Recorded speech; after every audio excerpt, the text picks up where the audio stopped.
Do you have a Desert King plant that's losing all of its fruit? Do the figs start out green like this before turning yellow and then eventually falling off like this one did here? Well, there may be a very good reason for that, and it's not something that would be your fault. Desert King is a very popular variety, especially in shorter season climates, so cooler places.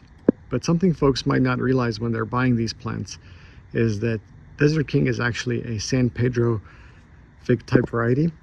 And what that practically means for you is that the breba crop, which forms on last year's growth, does not require pollination and will develop correctly in most regions. However, the main crop, which forms on the current season's growth, as you see here, does require pollination and will not be able to form correctly in most regions and will just end up falling off.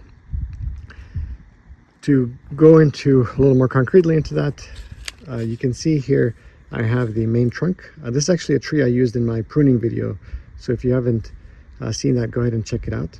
But I've clipped it at the end of the season last year there, and any growth below this point is on the trunk last season's growth. So any fruit that would have developed this season on that wood would be the breba crop and would have developed correctly for me.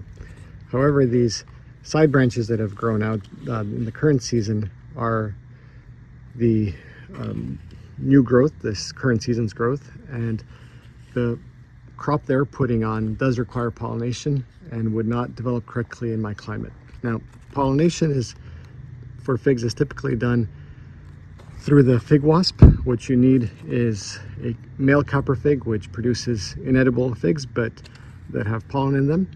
And then you need an insect commonly called the fig wasp that will transfer that pollen from those copper figs into figs that need pollination, like this one. And if you have that in your region, then you're able to develop this crop. Now, I don't have a definitive map of where the fig wasp lives and where it doesn't, but generally it seems to be found in parts of California and then also along parts of the Mediterranean. If you don't live in those regions, like I don't, then your main crop will not develop.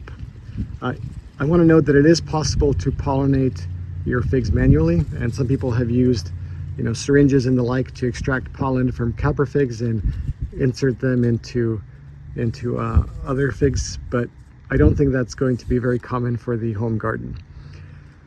What you should consider, though, is how to prune this type of tree. So if you do have a San Pedro variety, you want to make sure that you leave some of the current season's growth for next year. So as I mentioned, any figs forming along this branch that's actively growing this year won't fruit for me, but next year they will become last season's growth and therefore will be able to produce a breba crop for me. So I want to make sure that this winter I don't chop off all of this wood, because I will be losing all of my crop next year. All right, I hope you found this video useful. Thank you for watching.